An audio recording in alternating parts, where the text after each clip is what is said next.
nous sommes connus, vous me l'avez rappelé tout à l'heure, mais je me souviens bien, à Villeurbanne. Vous êtes professeur et vous préparez une thèse sur un sujet formidable, Jaurès et le train. C'est pas ça, mais c'est presque, vous allez le dire.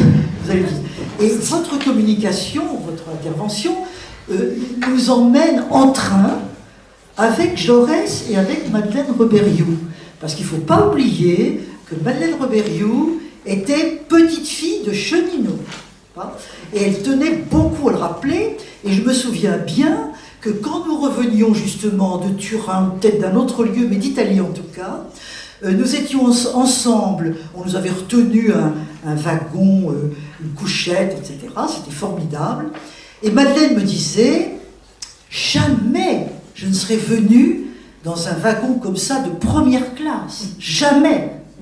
Parce que j'aurais pas osé, étant donné que mon grand-père, était cheminot. Pour elle, c'était presque, pas un sacrilège, mais ça la mettait pas très à l'aise, en réalité. Et elle prenait presque plaisir à me dire, mais comment est-ce qu'on se sert de ça, Et c'était un souvenir émouvant, finalement. À vous. Est-ce que votre micro marche bien? Oh oui, je pense. Je l'ai vu pour la première fois il y a 8 ou 9 ans, rue Saint-Lazare. Il était 7 heures du soir, l'heure où la gare noiraciée au cadran scintillant attire vers elle la masse comme un aimant. Tiens, voilà Jaurès. Je levai la tête, mais il était déjà trop tard pour attraper la silhouette du passant. Mon propos est en quelque sorte de suivre, en gare et dans les trains, cette silhouette aperçue un soir par Stefan Zweig, et d'explorer ainsi quelques arpents de ce continent Jaurès qu'évoquait Madeleine Rebériou. Alors, après Étienne Rouanet tout à l'heure, à mon tour, je vous convie à une histoire buissonnière et à prendre quelques chemins de traverse, mais des chemins ferroviaires. Alors, ce n'est encore que le projet embryonnaire d'un simple livre qui vise à étudier l'importance du train dans l'activité de Jaurès et de montrer ainsi, à travers lui, que le chemin de fer constitue un élément indispensable pour la vie politique sous la Troisième République avant 1914. Alors, en dehors de mon héritage familial, très marqué également par les cheminots, moi aussi j'ai un grand-père cheminot, mais aussi des oncles et un cousin, et qui se traduit par une passion du train, ce projet a de lointaines racines. Tout d'abord, le travail que j'avais effectué en maîtrise sur les déplacements de Jaurès en région lyonnaise. Travail pour lequel Madeleine Rebériou m'avait généreusement prodigué ses conseils et ses encouragements concernant notamment l'organisation et la description concrète de ces déplacements. En second lieu, il y eut un colloque à Castres en 2000, organisé par Anna Boscus et Rémi Casal et présidé par Madeleine Rebériou, et intitulé « Sur les pas de Jaurès, la France en 1900 ». Dans l'avant-propos des actes de ce colloque, elle souligne l'intérêt d'essayer de suivre Jaurès à travers la France, de saisir la matérialité des tournées de celui qu'elle nomme le commis voyageur Jaurès en province et de faire l'esquisse de la France qu'il voyait. Alors, vous disiez tout à l'heure que Madeleine Rebériou était avant tout une historienne du politique et qu'elle insistait sur les pratiques politiques finalement sociales. Ça m'arrange bien puisque ce sera un petit peu le sens de mon propos. Pour l'étude que je me propose de faire, le cas de Jaurès s'avère particulièrement pertinent car il n'avait de cesse, vous le savez, de propagander, d'aller à la rencontre des citoyens et était sollicité dans de multiples villes à travers la France. Et l'on pourrait dire du citoyen Jaurès ce que M. Rebériou disait de son épouse, la citoyenne Madeleine, toujours en vadrouille. Or, comment porter la bonne parole sans le train à l'époque de Jaurès? Il se trouve que c'est justement sous la Troisième République que le réseau ferroviaire français atteint son extension maximale avec près de 50 000 km de voies ferrées en 1914 et bien sûr ces quelques 300 000 cheminots. Madeleine Rebériou donnait ce chiffre justement dans un article qui est reproduit dans l'ouvrage. La carrière politique de Jaurès épouse donc parfaitement l'apogée du réseau de chemin de fer français. C'est en effet en 1879, dans les années où sont votées les grandes lois républicaines sur l'école et les libertés républicaines individuelles, qu'est voté le plan Freycinet, qui programme la réalisation de 181 lignes de voies ferrées à intérêt local et qui est quasiment donc achevé en 1914.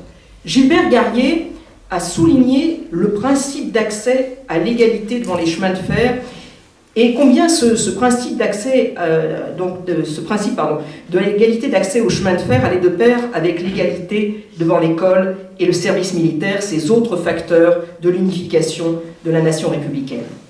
Ainsi, le train est-il consubstantiel à la vie démocratique avant la Première Guerre mondiale, en facilitant le déplacement des hommes, mais aussi la transmission des idées politiques.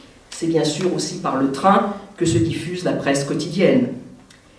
L'enjeu essentiel que constitue le réseau ferroviaire dans la vie politique va aussi être souligné par le fait que la police spéciale des chemins de fer, créée en 1855, au départ pour assurer l'ordre dans les gares et réprimer les crimes et délits dans les trains, devient un organisme policier de renseignement politique.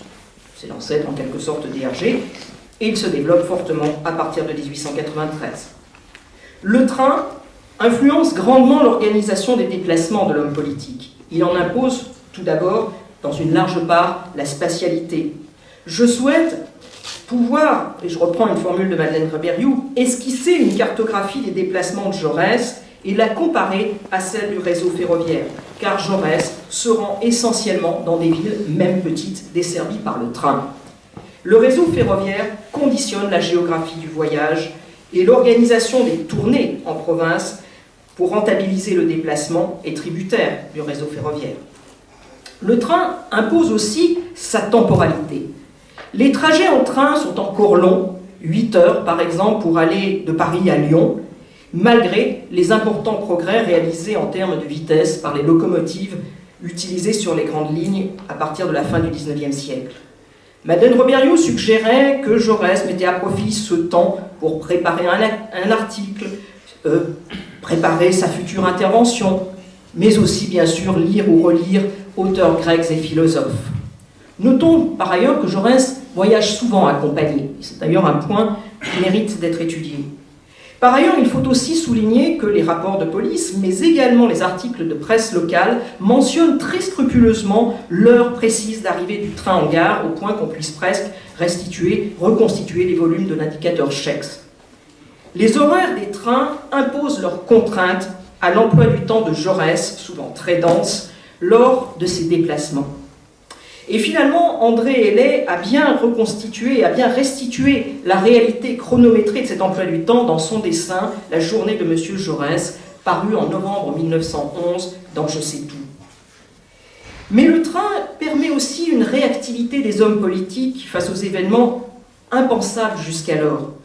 À titre d'exemple, lors de la grève des mineurs de la Loire, commencée le 26 décembre 1899, une procédure d'arbitrage est mise en place par le préfet de la Loire et le 30 décembre, les mineurs désignent Jaurès pour les représenter.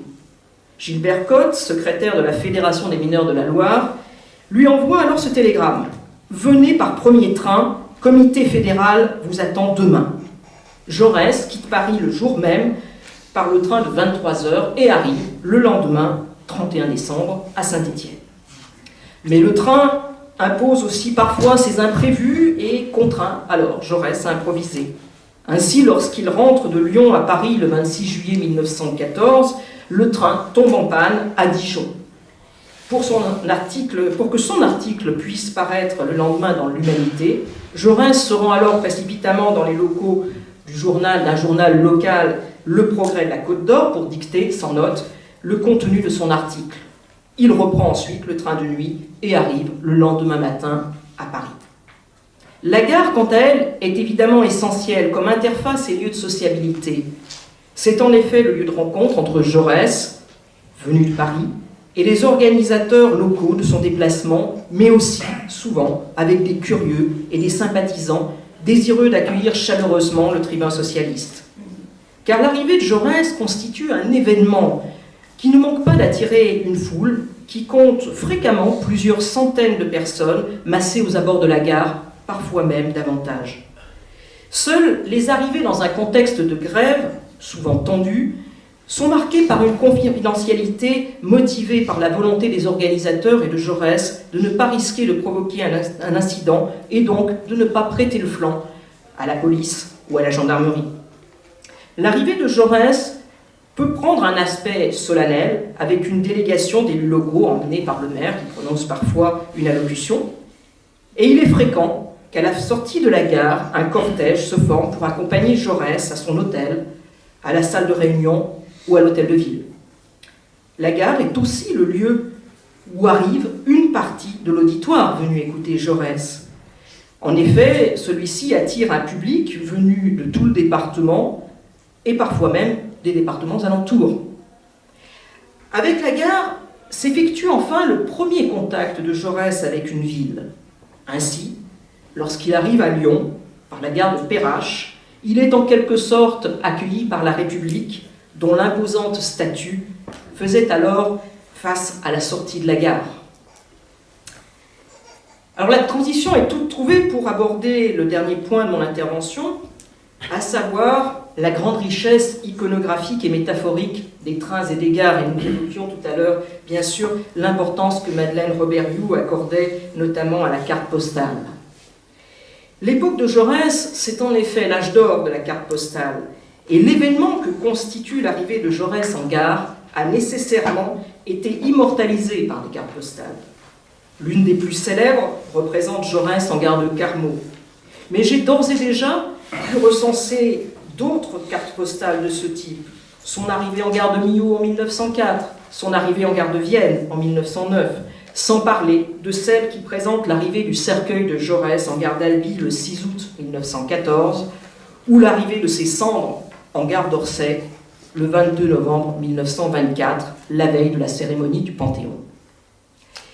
L'image du train est aussi utilisée dans les articles de presse, notamment dans la presse hostile à Jaurès. Le 26 juin 1904, Jaurès, accompagné de Zévaès et du radical Rivet, vient participer à une grande fête organisée à Visil, donc dans l'Isère, pour célébrer la victoire du bloc des gauches, donc au moment même où Lucie Beau, dont vous avez retracé si formidablement la vie et l'activité militante dans Mélancolie ouvrière, vivait et travaillait. Un train spécial de la Compagnie des voies ferrées du Dauphiné, décoré de drapeaux tricolores, les transporte, ainsi que 150 personnes de Grenoble jusqu'à la petite ville iséroise distante d'une vingtaine de kilomètres. Le Droit du Peuple, journal guédiste, raille le train spécial et évoque le soi-disant luxueux wagon-salon dans lequel voyageraient Jaurès et les autres personnalités, en le comparant au wagon présidentiel du président Loubet et au train de luxe des monarques européens. Alors, il y a loin du wagon-salon et du train de luxe, puisque le train en question ce train spécial était en fait un tortillard, justement l'un de ces trains qui circulaient sur les voies métriques des voies locales des voies ferrées à intérêt local construites dans le cadre du plan Fraissinet. Au travers de ces quelques pistes d'études, on peut mesurer le caractère incontournable du train dans la vie politique et jusque dans la dimension post-mortem de Jaurès. Travailler sur Jaurès et les trains, c'est en quelque sorte être à un poste d'aiguillage, au contact de l'histoire politique, économique, sociale et culturelle. Madeleine Robert-Hughes a assurément contribué à ouvrir la voie à cette étude modeste que je me propose de réaliser. Et puisque cette journée lui est consacrée, permettez-moi de terminer par une anecdote personnelle. La première fois que la jeune étudiante lyonnaise que j'étais, enthousiaste et aussi intimidée, a rencontré Madeleine Robert-Hughes, c'était dans une gare, l'une des plus belles. C'était en 1986, juste avant que cette gare ne devienne le musée d'Orsay.